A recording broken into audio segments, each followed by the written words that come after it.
আসসালামু আলাইকুম। হ্যাঁ, ওয়ালাইকুম আসসালাম। কি অবস্থা, কেমন আছো?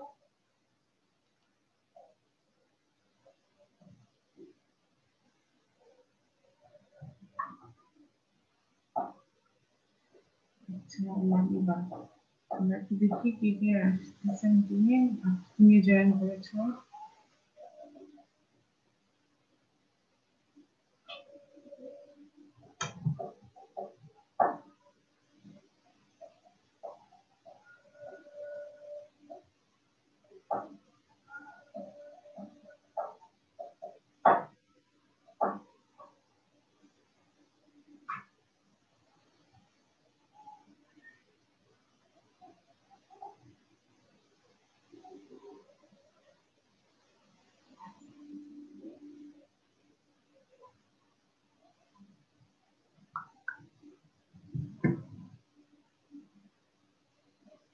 আজকে কি লিঙ্ক তো আমি গতকালই দিয়ে দিয়েছিলাম।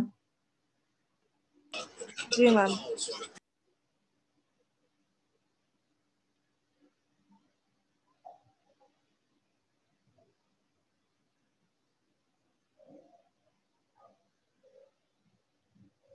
আচ্ছা, আমরা দেখি, শুরু করি, দেন হচ্ছে সবাই আসো। আমাদের অলরেডি 2 মিনিট সময় হয়েছে। বাকিটা অবস্থা কি। একটা কর্মপত্র দিয়েছিলাম তোমাদেরকে ঘুরতে, তাই না? জি ম্যাম।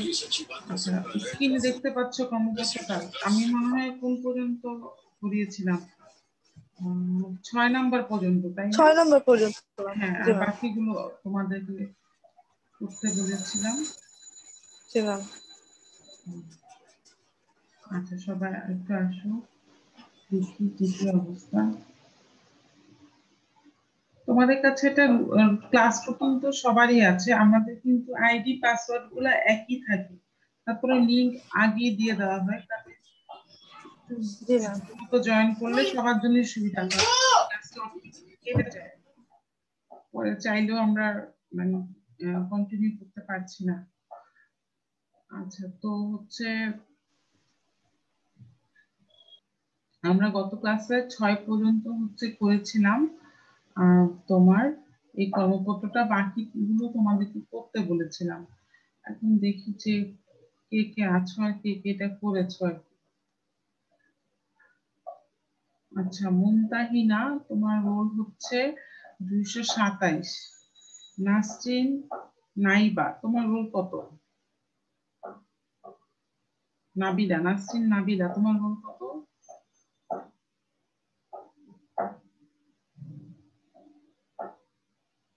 নাসরিন নাবিলা, শুনতে পাচ্ছ?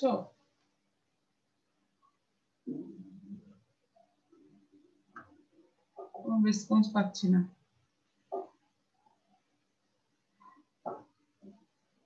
আচ্ছা, লাবিবা, তুমি কি করেছো কর্মপত্রটা? ম্যাম না কেন, কতদিন পরে ম্যাম, ভুলে ক্লাস? গিয়েছিলাম। এটা তাহলে হবে না, আমাদেরকে একটা ডায়েরি মেনটেন করবো তাহলে, যে আমরা একটা ডায়েরি রাখবো। জি আর ম্যাম।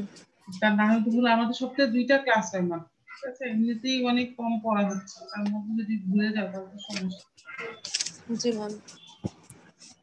আচ্ছা, তো আমি চাচ্ছিলাম যে এটা 2-একটা জিজ্ঞেস করে পড়া হচ্ছে অন্য একটা টপিকসে যাওয়ার জন্য।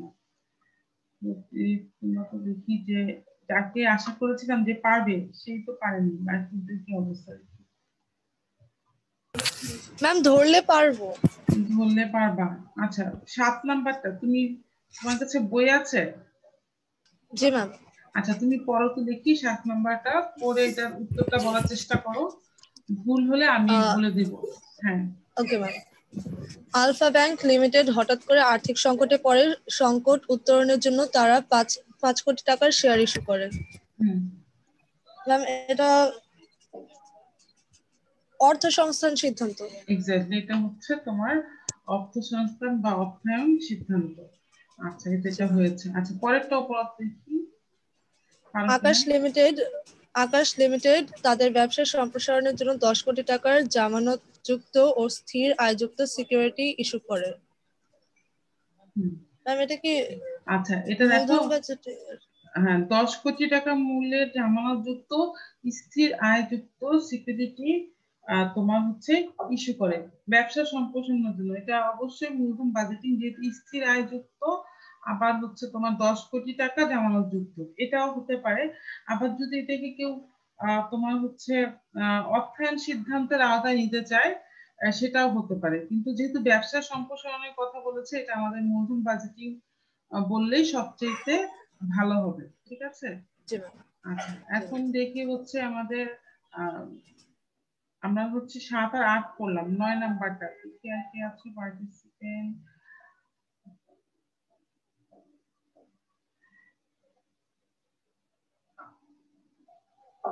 আকশা 209 রোল। তুমি হচ্ছে 9 নাম্বারটা একটু পড়ো তো, 9 নাম্বারটা পড়ে 9 নাম্বারটা উত্তর বলো আমাকে।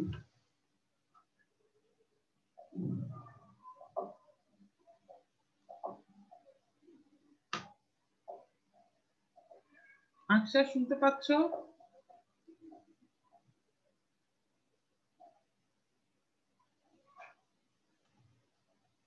কথা বলার সময় কিন্তু আমাদের আনমিউট করে তারপরে কথা বলতে হবে, তাই না? এটা আমরা তো সবাই জানি, আমরা অনেকদিন জুম ক্লাস করছি।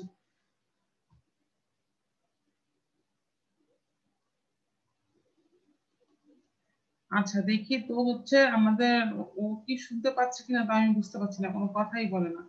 9 নাম্বারটা হচ্ছে পিকিউ লিমিটেড তাদের কর্মচারীদের বসবাসের জন্য 2 কোটি টাকা দিয়ে একটি আবাসিক ভবন নির্মাণ করেন। তাহলে এটাও আমাদের মূলধন বাজেটিং সিদ্ধান্ত হবে, কারণ হচ্ছে 2 কোটি, তারপর হচ্ছে এটা আবাসিক ভবন। এটা তো একটা ভবন বা বিল্ডিং বা তোমার এই জাতীয় কিছু কেউ একদিনের জন্য তৈরি করে না, দীর্ঘ সময়ের কথা চিন্তা করে তৈরি করে, তাহলে সেটাকে আমরা বলছি মূলধন বাজেটিং সিদ্ধান্ত। আচ্ছা, তারপরে বলেছে যে হায়াত লিমিটেড তাদের ব্যবসাকে সম্প্রসারণের জন্য 500 কোটি টাকা দিয়ে একটি হাসপাতাল নির্মাণ করে। তাহলে বুঝতেই পারছো ব্যবসাকে, এটাও মূলধন এক্স্যাক্টলি বাজেটিং। মূলধন বাজেটিং মানে একটা কেউ 2-3টা বুঝে গেলে বাকিগুলো সে সবগুলো এমনিতেই পারবে, একই টাইপের। কিন্তু ব্যবসা সম্প্রসারণ এবং টাকার অ্যামাউন্টটা দেখো কত বড়, এবং হাসপাতাল কেউ একদিনের জন্য নির্মাণ করে না, তো সবকিছু মিলে এটা মূলধন বাজেটিং সিদ্ধান্ত। এরপর 11 নম্বরটা হচ্ছে জনাব শাহিন তার ব্যবসা পরিচালনার জন্য নগদ 5 লক্ষ টাকা হাতে রেখেছে। এটা কি হবে বলতো? এটা চলতি মূলধন ব্যবস্থাপনা। হ্যাঁ, চলতি মূলধন ব্যবস্থাপনা, ব্যবসা সম্প্রসারণের জন্য তার নগদ হচ্ছে তোমার টাকা হাতে রেখেছে কত 5 লক্ষ টাকা। তাহলে এটা হবে তোমার চলতি মূলধন ব্যবস্থাপনা। কিন্তু এটা তোমার আহ কোথায় চলে যাবে? একদম বিনিয়োগ সিদ্ধান্তের প্রথম যেটা আমরা বলেছি, ঠিক আছে, ওইখানে বিনিয়োগ সিদ্ধান্তের মধ্যে এটা চলে যাবে, চলতি মূলধন ব্যবস্থাপনা। এরপরে দেখো জিকো লিমিটেড তার বাজারে সুদের হার কম দেখে 2 কোটি টাকার বন্ড ইস্যুর পরিকল্পনা করছেন। আচ্ছা, সুদের হার কম, এই জন্য বন্ড ইস্যুর পরিকল্পনা করছেন। এটা হবে অবশ্যই অর্থ সংস্থান সিদ্ধান্ত।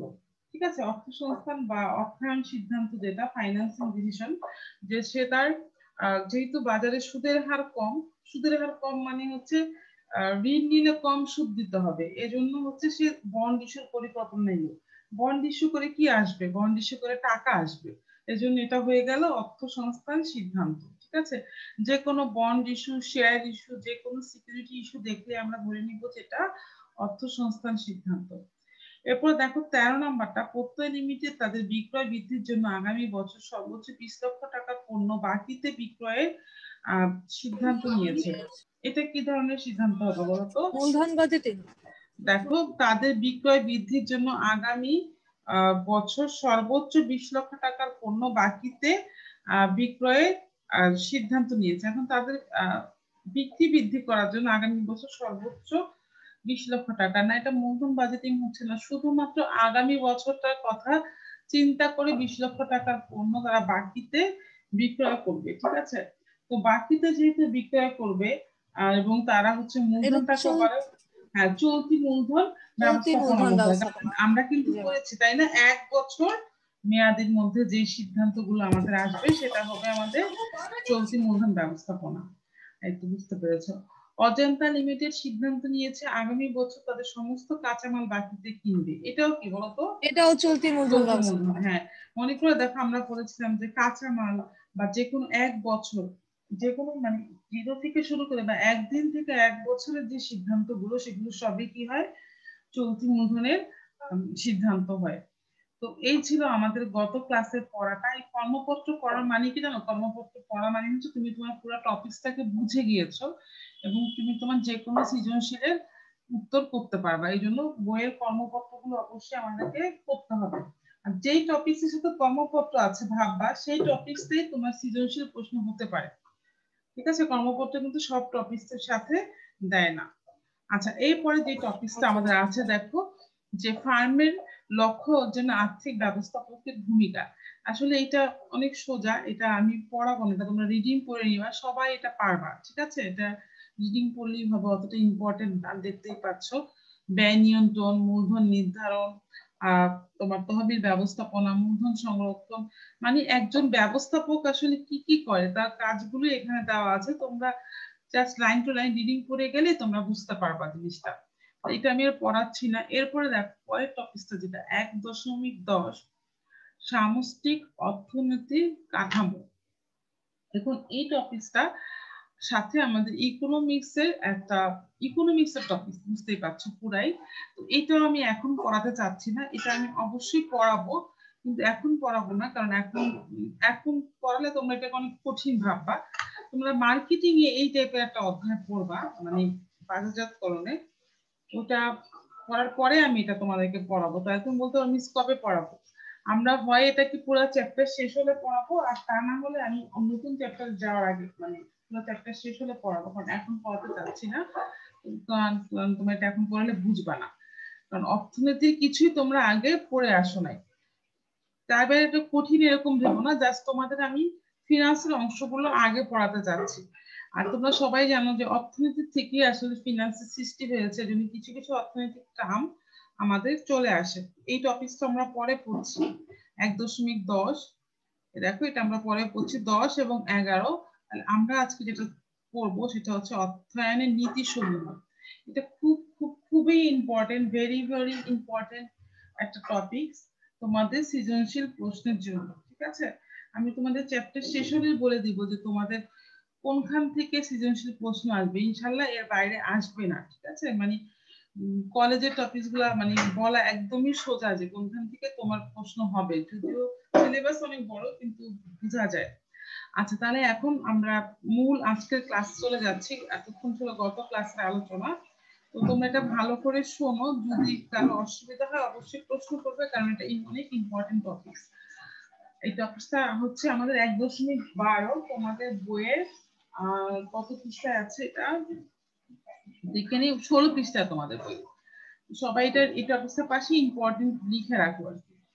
দেখো বলেছে যে ফার্মের চূড়ান্ত লক্ষ্যে পৌঁছানোর জন্য অর্থায়নের নীতিসমূহ সম্পর্কে সঠিক জ্ঞান এবং সেগুলোর প্রয়োগ সম্পর্কে সুস্থ ধারণা থাকা জরুরি। অর্থায়নের নীতি সম্পর্কে সঠিক জ্ঞান না থাকলে সুস্থভাবে অর্থায়নের কার্যাবলী সম্পাদন করা সম্ভব নয়।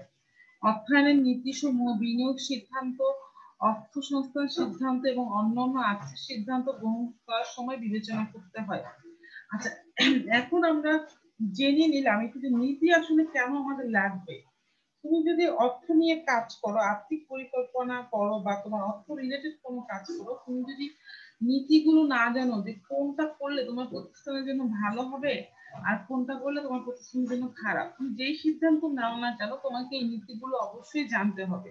তো সেটা এই জন্যই বলেছে যে অর্থায়নের নীতিসমূহ বিনিয়োগ সিদ্ধান্ত, অর্থসংস্থান সিদ্ধান্ত এবং অন্যান্য আর্থিক সিদ্ধান্ত গ্রহণ সময় বিবেচনা করতে হবে। তার মানে অ্যাজ এ কমার্স স্টুডেন্ট তোমাকে অবশ্যই অর্থায়নের নীতিগুলো জানতে হবে, তা না হলে তুমি বিনিয়োগ সিদ্ধান্ত বা অর্থ সংস্থান সিদ্ধান্তটা সঠিকভাবে নিতে পারবা না। তাহলে আমরা প্রথম নীতিটাতে যাবো, সেটার নাম হচ্ছে তারল্য, মুনাফা ও তারল্যের নীতি। তোমরা এটাও পড়ে এসেছো 9-10-এ। ঠিক আছে, সেখানেও কিন্তু এটি ইম্পর্টেন্ট ছিল, খেয়াল করে দেখো সেখানেও তোমাদের যেই টিচারই পড়িয়েছে কিনা সেই বলেছে ইম্পর্টেন্ট, এবং তোমরা পরীক্ষা দেখেছো যে এই রিলেটেড প্রশ্নগুলো আসে আর কি। তো মুনাফা তারল্যের নীতি, এটার ইংরেজি হচ্ছে principles of profit and liquidity. Profit তো মুনাফা, তারল্যের ইংরেজি শব্দ হচ্ছে লিকুইডিটি। তো দেখি আমরা এই নীতিতে কি বলেছে। সাধারণত ব্যবসায় প্রতিষ্ঠান তার সংগঠিত তহবিল বিভিন্ন লাভজনক প্রকল্পে বিনিয়োগ করে মুনাফা অর্জন করে থাকে। এটা আমরা সবাই জানি যে মুনাফা কিভাবে অর্জন হয়। কোনো লাভজনক প্রকল্পে তোমার বিনিয়োগ করলেই আসলে মুনাফা হয়। তো সাধারণ ক্ষেত্রে যদি আমরা বলি যে ক্রয় মূল্য থেকে বিক্রয় মূল্য বেশি হলেই আমাদের আসলে কি হচ্ছে, মুনাফাটা হচ্ছে। এখন বলেছে কোম্পানি যত বেশি পরিমাণ তহবিল বিনিয়োগ করতে পারবে তার মুনাফাও তত বেশি হবে। অবশ্যই তুমি যদি বড় ব্যবসা দাও, ধরো স্বপ্নর মতো বড় সুপার স্টক দাও, তাহলে কিন্তু তোমার মুনাফাটা অবশ্যই বেশি হবে। কিন্তু স্বপ্নর মতো একটা বড় সুপার স্টক দেওয়ার জন্য তোমাকে অবশ্যই কোটি টাকা ইনভেস্টমেন্ট করতে হবে, বুঝতেই পারছো। পক্ষান্তরে তুমি যদি একটা নর্মাল ডিসপেন্সারি দাও বা তুমি হচ্ছে একটা মুদি দোকান দাও, সেই ক্ষেত্রে কিন্তু তোমার এত টাকা ইনভেস্ট করা বা বিনিয়োগ করা লাগবে না। তার মানে তুমি যত বেশি পরিমাণ তহবিল বিনিয়োগ করবা ততই তোমার মুনাফার পরিমাণটা কি হবে, বেশি হবে। অন্যদিকে তারল্য বলতে ব্যবসায় চলতি দায় পরিশোধ করার ক্ষমতাকে বোঝায়। তাহলে এই লাইনটা একটু আমরা সুন্দর করে পড়বো যে তারল্য বলতে আসলে কি বোঝাচ্ছে। ঠিক আছে, তারল্য বলতে বোঝাচ্ছে তোমার ব্যবসায় চলতি দায় পরিশোধ করার ক্ষমতা। দেখো এখানে যে তারল্য বলতে ব্যবসায়, কখনোই আমি দাগটা ঠিক মতো কাটতে পারি না, ব্যবসায় চলতি দায় পরিশোধ করার ক্ষমতাকে বোঝায়। তার মানে যদি আমাদের তারল্য বলতে কি বোঝো তাহলে আমরা উত্তর দিব চলতি দায় পরিশোধ করার ক্ষমতাকে আমরা বলছি তারল্য। এখন বলেছে কোম্পানির চলতি দায় পরিশোধ করার জন্য কিছু নগদ টাকা। ঠিক আছে, আমরা পরের পৃষ্ঠায় চলে যাব। এখন তো আমরা পরের পৃষ্ঠায় যাচ্ছি। তোমাদের বইয়ে তাহলে কত হবে বলতো, 17 নম্বর পৃষ্ঠায়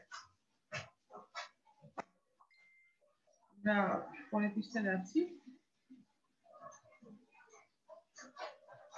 কি তারা মিটিং এ জয়েন করতে চাচ্ছে দুজন, তাদেরকে নিয়ে নিই।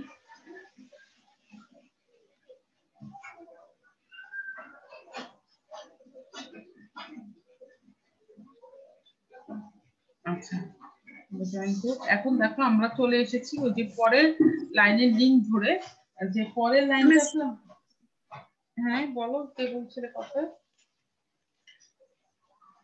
আচ্ছা, এখন আমাদের আগের লাইনটা ছিল যে কোম্পানির চলতি দায় পরিশোধ করার জন্য কিছু নগদ টাকা ও চলতি সম্পদ যা প্রায় নগদত্রীর সমান সবসময় কাছে রেখে দিতে হয়।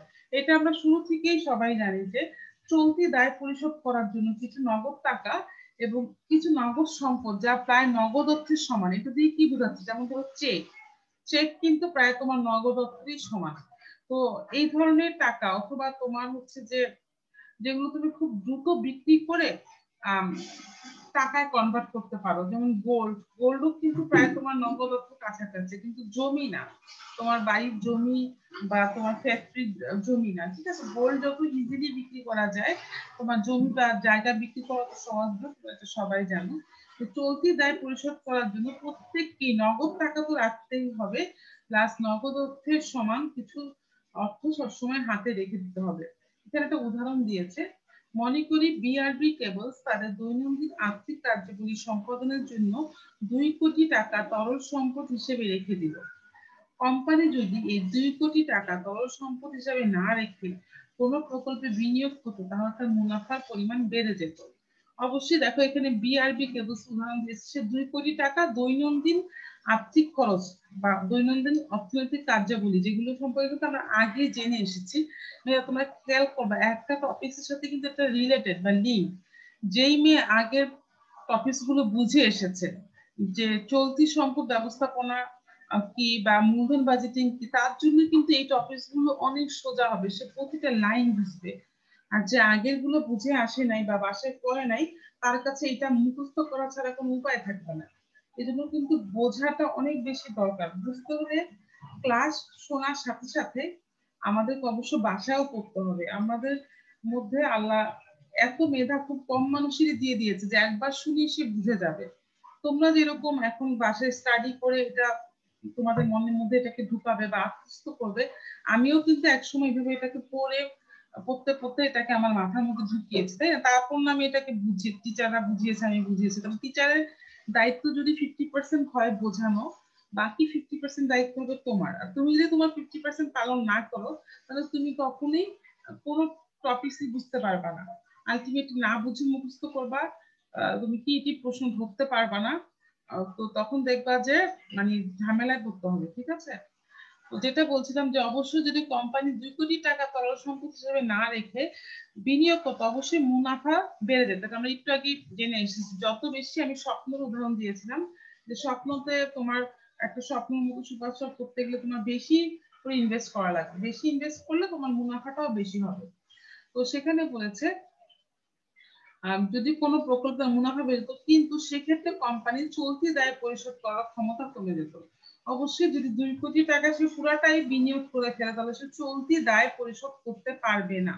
চলতি দায় বলতে আমরা কি বুঝি, যেগুলো আমাদেরকে প্রতিনিয়তই যে খরচগুলো আমাদেরকে করতেই হবে, ঠিক আছে, সেগুলোকে আমরা বলছি চলতি দায়। ঠিক আছে, যেমন ধরো আমরা আগেই পড়ে এসেছিলাম যে চলতি দায় সাধারণত কোনগুলো হয়, তোমার দেনাদার বা তোমার কাঁচামাল কেনার ক্ষেত্রে, পাওনাদার তো সরি হ্যাঁ পাওনাদার, তারপর তোমার দেনাদার হচ্ছে চলতি সম্পদ। ঠিক আছে, তো পাওনাদার, তারপর তোমার কাঁচামাল কিনে আমরা আসলে যেই মানে দায়গুলা সৃষ্টি হয় আমাদের সেগুলো, তারপর তোমার বিদ্যুৎ বিল, পানির বিল, তারপরে হচ্ছে তোমার এগুলোই ধরো বিদ্যুৎ বিল, পানির বিল, মেশিনের তোমার প্রতিদিন যে তেলের খরচটা, বকেয়া বেতন, হ্যাঁ বকেয়া বেতন, পরিবহন খরচ, এগুলো হচ্ছে তোমার চলতি দায়। তো তুমি যদি চলতি দায়গুলো মিটাতে না পারো তাহলে কিন্তু তোমার ব্যবসাটা বন্ধ হয়ে যাবে, তুমি ব্যবসা চালাতে পারবে না। এই জন্য তুমি পুরা 2 কোটি টাকাই এই বিআরবি কেবল যদি তাদের মুনাফার আশায় বিনিয়োগ করতো তাহলে চলতি দায় সে মেটাতে পারতো না, ফলস্বরূপ কোম্পানিটি দেউলিয়াত্বের ঝুঁকির মধ্যে পড়ে যেতে পারতো। যেটা বললাম যে প্রতিষ্ঠান বন্ধ হয়ে যেত।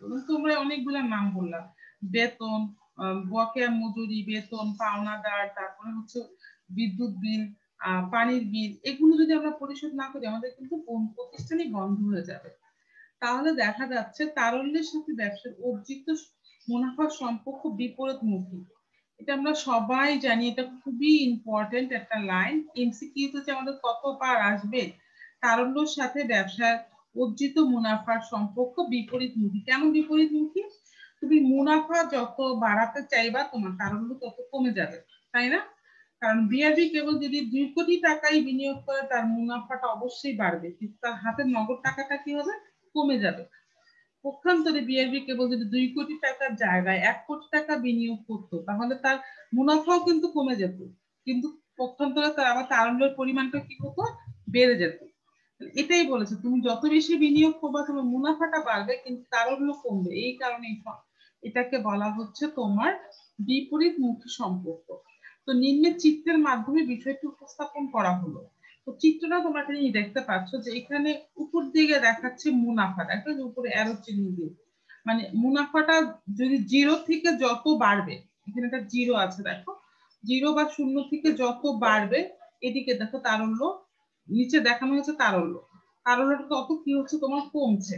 যত এটা 0 থেকে উপর দিকে উঠবে তত তোমার তারল্যটা কি হচ্ছে তোমার কমছে। আর এই রেখাটা মুনাফা তারল্যের সম্পর্ক দেখায়, যেটা সবসময় উপর থেকে নিচের দিকে নামবে, সেই রেখাটাকে আমরা বলবো বিপরীতমুখী সম্পর্ক দেখায়। ঠিক আছে, তো যত আমার মুনাফাকে আমি বাড়াবো তত হচ্ছে আমার তারল্যটা হচ্ছে তোমার কি হবে, কমে যাবে। এই জন্য দেখো এই অ্যারোটাও কিন্তু পরীক্ষায় বুঝে দিতে হবে। এই টপিকটা আসলে তোমরা অবশ্যই চিত্রটা দেওয়ার চেষ্টা করবা।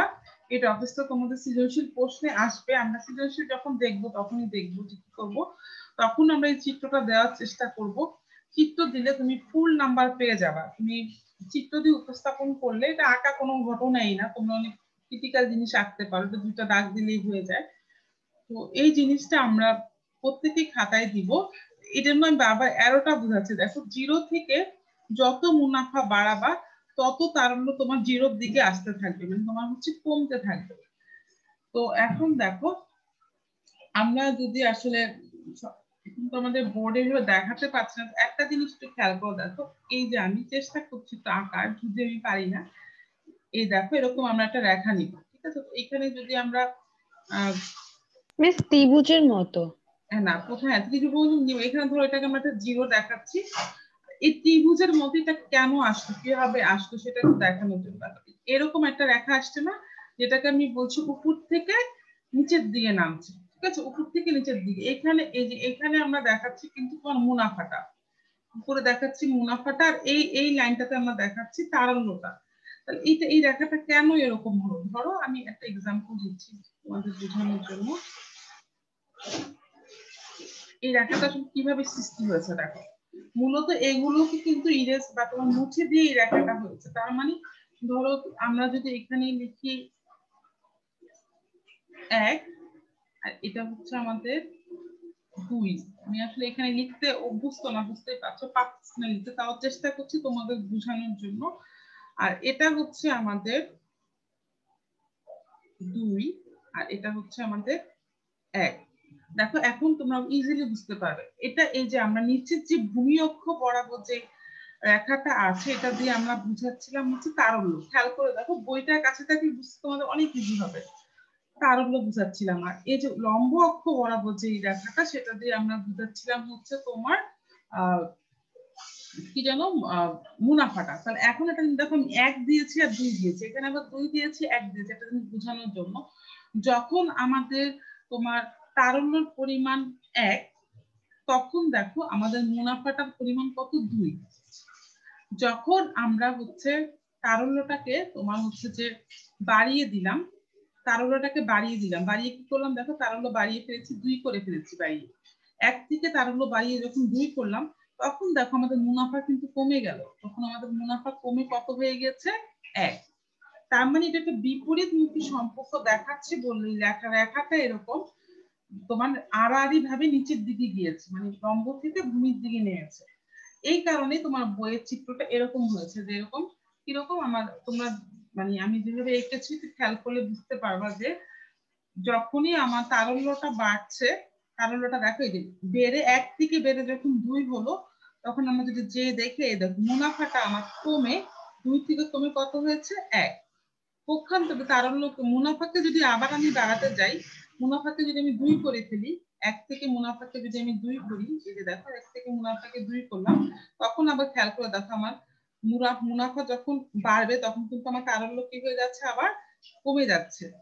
এই যে যে বিষয়টা, এই বিপরীতমুখী সম্পর্কটাই তোমার দেখাচ্ছে হচ্ছে তারল্য এবং মুনাফার মধ্যে, ঠিক আছে। আচ্ছা, তো দেখো তো এই জিনিসটা তোমরা আসলে বুঝতে পারো কিনা, চেষ্টা করলাম। এই যে দেখো কেন এই যে চিত্রটা এরকম আসছে, সেটা একটু দেখানোর চেষ্টা করলাম, যে আসলে এটা 0 কেন বোঝাচ্ছে, কেন এইদিকে লাইনটা হচ্ছে, কেন এইদিকে আসতেছে। হ্যাঁ বলো তো, বুঝতে পারছো কিনা যারা ক্লাসটা শুনছো? আচ্ছা, তাহলে এখন দেখো এই জিনিসটাই দেখাচ্ছে, উপরের চিত্রে দেখা যাচ্ছে তারল্য যত কম হবে মুনাফা তত বেশি হবে।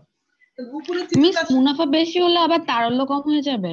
হ্যাঁ হ্যাঁ, তো উপরের চিত্রে তো তোমার কিছু আসলে দেখাচ্ছে না, কারণ তোমাকে কোনো সংখ্যা এখানে ইউজ করে দেখায় না। এই জন্য জাস্ট আমি তোমাদেরকে একটা সংখ্যা ইউজ করে দেখালাম যে চিত্রটা কিভাবে আসলে এসছে, যে ভেতরের বিষয়গুলো কিন্তু এখানে দেখায় নাই, ঠিক আছে। যে যে জিনিসগুলো আমি তোমাদেরকে মানে লাইন করে এঁকে দেখালাম, যে এই জিনিসগুলা, এটা কিন্তু তোমার হচ্ছে দেখায় নাই, খেয়াল করে দেখো। এটা কিন্তু আসলে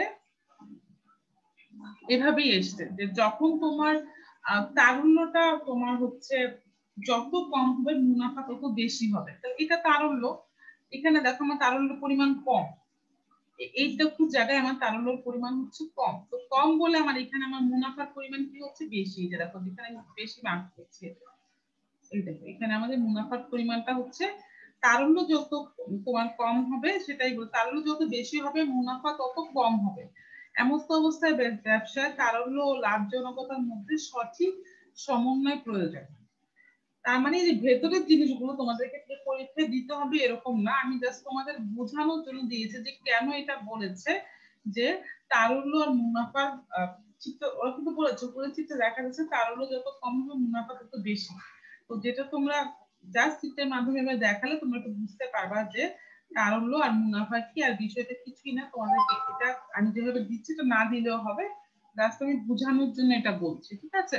আর এখানে আমি দেখো খেয়াল করে, এখানে দিয়েছিলাম আমি হচ্ছে 2, আর এখানে দিয়েছিলাম আমি হচ্ছে 1, আর পক্ষান্তরে এখানে দিয়েছিলাম হচ্ছে আমি 1, আর এখানে দিয়েছিলাম হচ্ছে 2, ঠিক আছে। এই জিনিসটা জাস্ট এটা খেয়াল রাখলে তুমি এই টপিকটা পারবা। আচ্ছা, তো আশা করি যে এটা সবাই বুঝতে পেরেছো যে কেন এই লেখাটা আড়াআড়ি হলো বা কি হলো। বারবার বলার কারণ হচ্ছে তোমাদের মানে সৃজনশীল এরকম একটা ক্লু দিয়ে দিবে, তখন তোমরা তো বুঝতে পারো। ঠিক আছে, অনেক সময় শুধু চিত্রটা দিয়েও বলতে পারো যে এটা উপরের নীতিটা কোন ধরনের নীতি। ঠিক আছে, আচ্ছা তাহলে আমি পরের ইয়েটাতে চলে যাচ্ছি। আশা করি তো সব বুঝতে পেরেছো।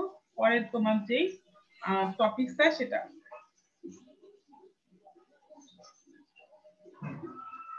পরের যে আমার টপিক সেটা হচ্ছে মুনাফা ও ঝুঁকির নীতি। এটাও খুবই সোজা, আগেরটার মতোই। যখন কোনো কোম্পানি কোনো বিনিয়োগ সিদ্ধান্ত গ্রহণ করে তখন বিনিয়োগ সিদ্ধান্ত ঝুঁকি এবং আয়ের সমন্বয় হওয়া উচিত। এটা আমরা সবাই জানি। আমরা বেশি আয় করতে যে বেশি ঝুঁকি যাতে না নিই, এটা সমন্বয় হতে হবে। কোম্পানি যদি তার সংগঠিত তহবিল ঝুঁকিমুক্ত প্রকল্পে বিনিয়োগ করে তাহলে তার আয়ের পরিমাণ কম হবে।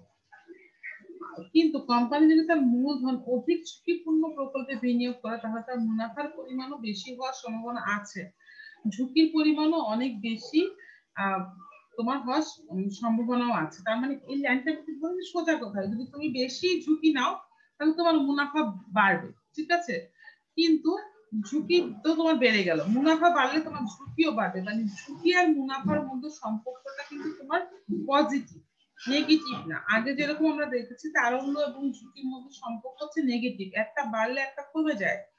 কিন্তু ঝুঁকি আর মুনাফা মানে বিপরীত পুরা, মানে হচ্ছে একটা বাড়লে আরেকটাও বাড়ে। তুমি যদি ঝুঁকিপূর্ণ প্রকল্পে বিনিয়োগ করো তাহলে দেখা যাবে যে তোমার আহ মুনাফাটা কি হবে, বেড়ে যাবে। এখানে একটা উদাহরণ দিয়েছে, ওটা দেখলে আরো ক্লিয়ার হবে। মনে করি ঢাকা ব্যাংক তার গ্রাহকদের কাছ থেকে 100 কোটি টাকা আমানত বা ডিপোজিট হিসেবে সংগ্রহ করলো। ঢাকা ব্যাংক চাইলে তার এই আমানত কোন স্থির আয়যুক্ত সিকিউরিটি যেমন বন্ডে বিনিয়োগ করতে পারবে অথবা ব্যক্তি বা প্রতিষ্ঠানকে নির্দিষ্ট সুদে ঋণ দিতে পারবে। এখানে একটা ব্যাংকের উদাহরণ নিয়ে এসেছে যে ঢাকা ব্যাংকের 100 কোটি টাকা আমানত হিসেবে সংগ্রহ করলো। আমানত কি, যেগুলো আমরা ব্যাংকে জমা রাখি সেগুলোই হচ্ছে আমানত। তো ব্যাংক এটা চাইলে দুইটা কাজ করতে পারে, একটা হচ্ছে সে বন্ড কিনতে পারে। আমরা কিন্তু আগেই পড়ে এসেছি যে বন্ড কিনতে পারে ব্যাংক, বন্ড কিন্তু আমরা কিনতে পারি না সাধারণ লোকজন। তো হচ্ছে যে ব্যাংক বন্ডও কিনতে পারে, আবার হচ্ছে যে কাউকে ঋণ দিতে পারে। এই ক্ষেত্রে ব্যাংকের ঝুঁকির পরিমাণ যত কম আয়ের পরিমাণও তত কম। তারপর বলেছে যে আবার ব্যাংকটি আহ চাইলে 100 কোটি টাকা শেয়ার মার্কেটে বিনিয়োগ করতে পারে। সেই ক্ষেত্রে আয়ের হওয়ার সম্ভাবনা যেরকম বেশি আবার মূলধন হারানোর ঝুঁকিও বেশি। তাহলে আমি একটু ব্যাপারটা বুঝিয়ে দিই। ধরো এখানে তো একটা ব্যাংকের উদাহরণ টেনেছে, 100 কোটি টাকা সে আমাদের কাছ থেকে আমানত হিসেবে সংগ্রহ করেছে। তো ব্যাংক চাইলে পুরো 100 কোটি টাকা দিয়েই শেয়ার কিনতে পারে। আমরা কিন্তু সবাই জানি শেয়ার বাজারে মূলধন হচ্ছে সবচেয়ে ঝুঁকিপূর্ণ বিনিয়োগ। তার মানে কি, শেয়ারের তোমার লাভ হওয়ার সম্ভাবনা যেরকম বেশি থাকে আবার ক্ষতি বা হওয়ার সম্ভাবনাও কি সবচেয়ে বেশি থাকে। আবার এই 100 কোটি টাকা দিয়ে ঢাকা ব্যাংক কি করতে পারে, মানুষকে ঋণ দিতে পারে। আমরা যেরকম ব্যাংকে যে ঋণ চাই সেরকম ও ঋণও দিতে পারে। সেই ক্ষেত্রে কিন্তু ঝুঁকিটা একটু কম হবে, তুলনামূলক কম হবে, কিন্তু আয়ের পরিমাণও কি হবে, তোমার কমে যাবে। আবার ব্যাংক চাইলে তোমার বন্ড কিনতে পারে। তো বন্ডেও তোমার একই অবস্থা, তোমার শেয়ারের থেকে তোমার ঝুঁকির পরিমাণটা তার কি হবে, তোমার মানে আরো বেড়ে যাবে, কারণ বন্ড কিন্তু এক ধরনের ঋণ। ঠিক আছে, তো এখন দেখো মানে বন্ডেও কিন্তু আয় বেশি আছে। তো এখানে সবচাইতে আয় কম হচ্ছে মানুষকে যে ঋণ দিবে সেখানে, কিন্তু সেখানে আবার ঝুঁকিও কম। শেয়ার বাজারেও ঝুঁকি বেশি, বন্ড বাজারেও তোমার কি ঝুঁকি বেশি। তাহলে দেখা যাচ্ছে আয় যত বেশি ঝুঁকিও তত বেশি। তাহলে এই লাইনটা একটু আমরা খেয়াল করব যে কি দেখা যাচ্ছে, তাহলে দেখা যাচ্ছে যে আয় যত বেশি হচ্ছে ঝুঁকিও তত বেশি, অর্থাৎ প্রত্যাশিত আয় ও ঝুঁকির মধ্যে ধনাত্মক সম্পর্ক বিদ্যমান। এই লাইনটায় যে এতগুলা জিনিস বললাম, আর একটাও ইম্পর্টেন্ট কথা হচ্ছে এটা, মানে তুমি সবগুলো কথা শুধুমাত্র একটা লাইন দিয়ে বলে দিতে পারো। তোমার পরীক্ষার ক্ষেত্রে তো তুমি এত কিছু লিখতে পারবে না। তোমাকে যে কোনো টিচারই শুধুমাত্র এই লাইনটা দেখলেই খুশি হয়ে যাবে যে না, এই মেয়েটা তো সব জানে, কারণ এটা হচ্ছে মূল কথা। অনেক সময় আমরা উত্তর অনেক বড় করি, বলে যে 2 পাতা লিখেছে, 3 পাতা লিখেছে, তারপর মিস আমাকে 3 এ 1 দিল বা 4-এ আমাকে 2 দিল। কেন যে এরকম করলো, আমি এতগুলা লিখলাম অথচ ও মাত্র হাফ পৃষ্ঠা লিখেছে, ওকে 4-এ 3 দিয়েছে। ব্যাপার হলো তুমি যদি 4 পৃষ্ঠাও লিখো কিন্তু তোমার লেখার মধ্যে আমি এই গুরুত্বপূর্ণ লাইনটা না পাই, তাহলে তো তোমাকে আমি 4-এ 1 বা 2 দিবই।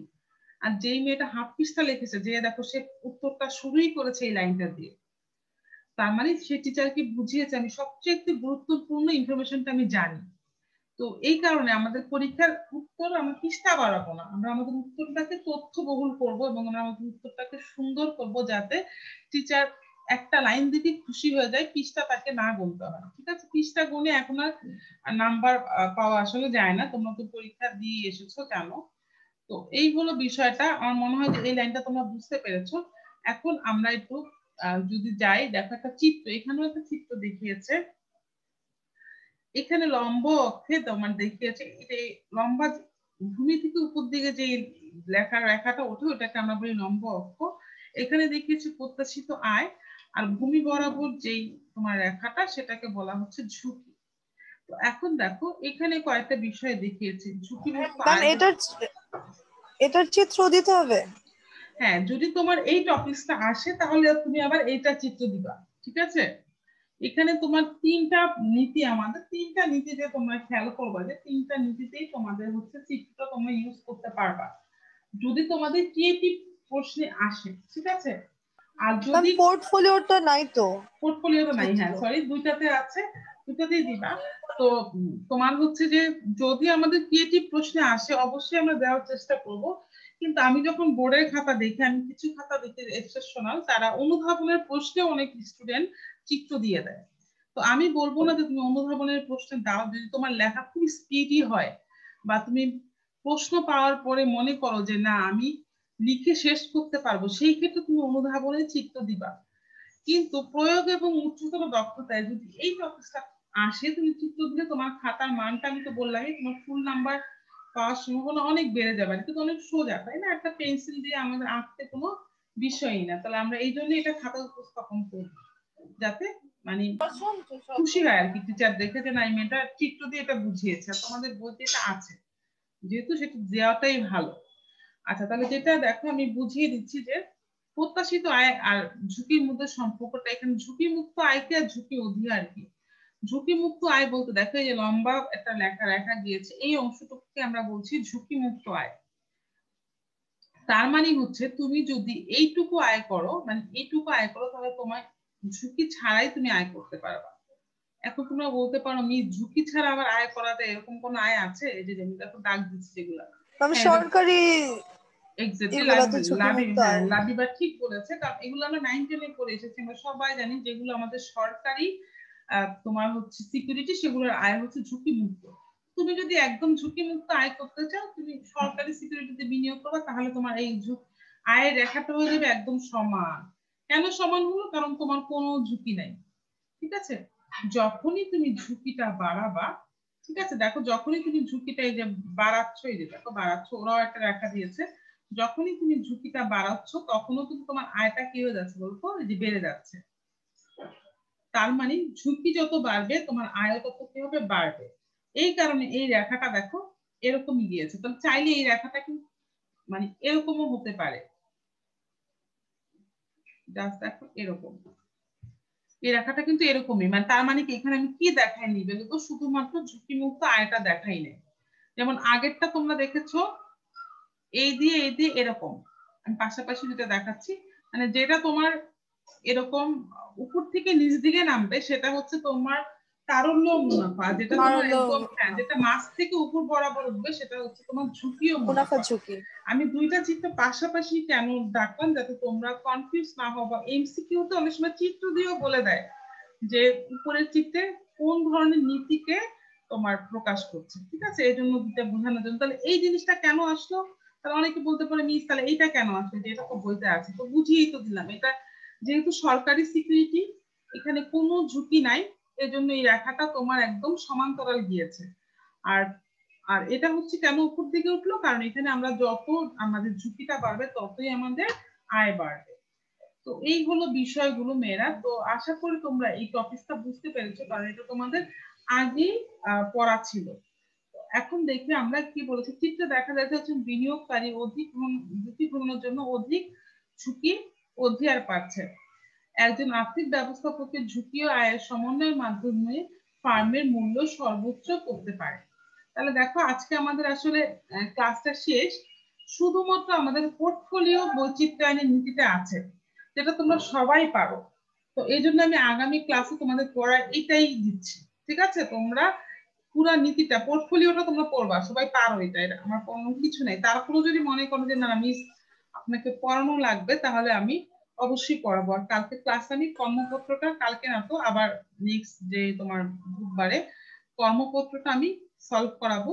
তো তোমাদের কাছ থেকে কিন্তু আমি পড়া ধরবো। এই যে তিনটা নীতি কি কি যেন পড়িয়েছিলাম আজকে ক্লাসে, প্রথম নীতি হচ্ছে তারল্য মুনাফা, ঝুঁকি মুনাফা, আর হচ্ছে পোর্টফোলিও। তো পোর্টফোলিওটা তো সবাই জানো যে অনেক সোজা, তোমরা সবাই ভালো বোঝো এটা। তারপরে বললাম যদি সমস্যা আমি বুঝাই দেবো, কিন্তু তোমরা বাসা অবশ্যই পড়বা। এটা খুবই গুরুত্বপূর্ণ, 9 10-এও গুরুত্বপূর্ণ ছিল, তোমার কলেজেও গুরুত্বপূর্ণ, এবং জীবনের সব জায়গায় গুরুত্বপূর্ণ, কারণ এটা হচ্ছে অর্থনীতির নীতি, ঠিক আছে? তাহলে যদি কেউ পারো বাসায় কর্মপত্রটা করে ফেলো, তাহলে সে বুঝতে পারবে যে সে পুরো নীতিটা বুঝতে পেরেছে। আর আমি তো করাই দেবো বললামই। তাহলে আজকে আমরা এই পর্যন্তই থাকবো। তোমরা বাসায় সুন্দর করে এটা পড়ে তোমরা চাইলে এটা একটা নোটও তৈরি করতে পারো, যেহেতু এই প্রশ্নটা খুবই ইম্পর্টেন্ট, গুরুত্বপূর্ণ লাইনগুলো নিয়ে। আর কারো সমস্যা হলে অবশ্যই আমাকে বলবা, ঠিক আছে? তাহলে আজকে এই পর্যন্ত। হ্যাঁ, ওয়ালাইকুম আসসালাম। সবাই ভালো থেকো, সুস্থ থেকো, আর অবশ্যই সময় মতো ক্লাসে জয়েন করবা, ঠিক আছে?